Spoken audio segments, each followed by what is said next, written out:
The Selfish Path to Romance. Download Chapter 1 for free at drkenner.com. Here is a question that I received from Joe. Now, from time to time, we get traumatized, and many times we know what the trauma is. Maybe you're in a car accident and you're afraid to get back in a car.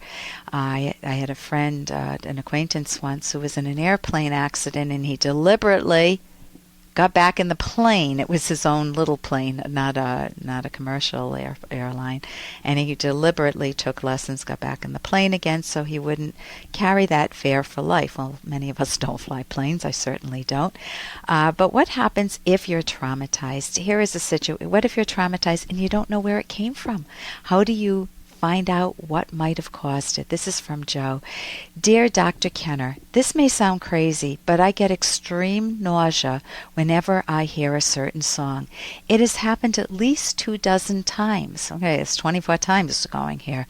Even if the song is on in the background and I'm not listening, a sudden wave of nausea and sometimes a headache ensue. The song is Keep Your Hands to Yourself by the Georgia Satellites. I'm not sure if as a youngster the song was playing while I was on an amusement park ride or what. But it isn't an intermittent problem. It happens every time. I was wondering if you had any idea why or what I could do to get over it. I heard it probably for 2 seconds about 3 hours ago, and I'm still feeling sick. Thanks, Joe. Joe, you don't want to beat up on yourself. What you want to do is figure it out. I think it's fascinating, the idea that amusement park ride came to your mind. You may not be able to trace it back to its origins, but why not give it a shot? You have an amusement park ride or what? Now, the nausea is explainable. When we get nervous, we trigger our autonomic nervous system, and one branch of that, the sympathetic branch, which you don't need to know in detail, it releases adrenaline and cortisol, and one of the effects it has on us, besides sweating and tensing our body muscles, is that we can feel nauseous. We don't have time to digest food, so the digestive system shuts down, and because we're in a fight or flight mode, and we feel nauseous. And so that's just telling me that there's some anxiety that you're hiding someplace. And that song is a clue to it. Now, I actually went on the web and listened to the song and wanted to do a West Coast swing to it, so it isn't a bad song. I mean, it's a little harder than more edgy, but it's still, I could do a West Coast swing to that. So it's not the song itself, it's whatever happened in association with that song. And that can happen all the time. I've had people come into my office who've been abused. They smell cologne from maybe somebody who works in my office, a man's cologne, and they go, oh my God, I'm feeling anxious or nauseous. And it's just the cologne that triggered it because their abuser happened to wear that cologne. The same with me. I can hear a sports game going on, and most people would say, ooh, where's the TV? And I hear a sports game going on, and I get very closed in. It triggers my autonomic nervous system. I get angry, and I just get really anxious, and that's because I was surrounded. My father listened to the games forever, and his teams were always losing, and he would get angry. So I just didn't like the games. So understand its cause. You can get therapy for it. You can recalibrate your emotions. Play a different song for yourself, or think about that song differently. But try to find out its source, because hopefully it's not abuse. Hopefully it's just an amusement park ride that scared you. And here's a little more from Dr. Kenner.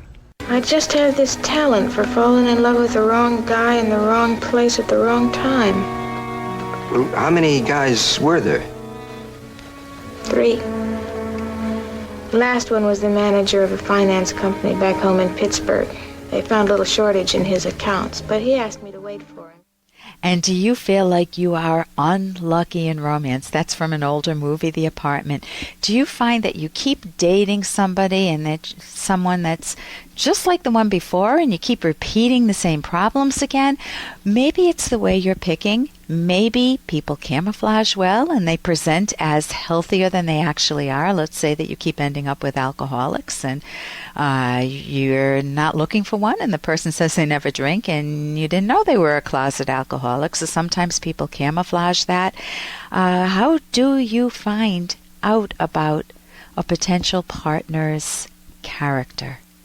If you want to know how to choose the right partner, you need to know how to judge people well, how to look for the right information, and how not to be blindsided.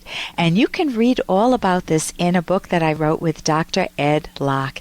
It's a book on romance from soup to nuts, how to make yourself lovable, how to choose the right partner, how to enjoy sex, how to resolve conflict, how to keep love going over many years, how to sustain it and keep it vibrant, and also an appendix, how to part ways if you cease being soulmates and find love for yourself again.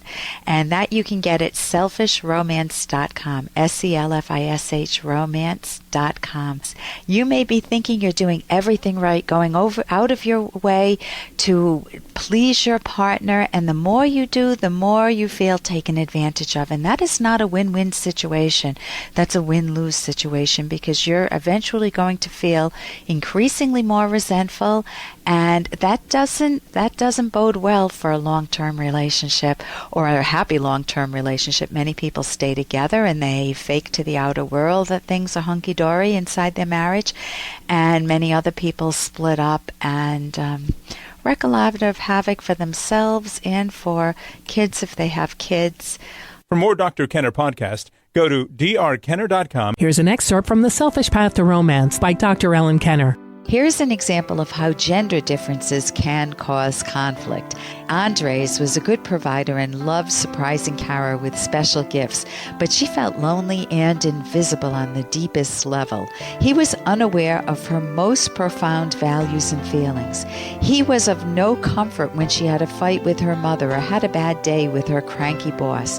She wanted Andres to listen and commiserate with her.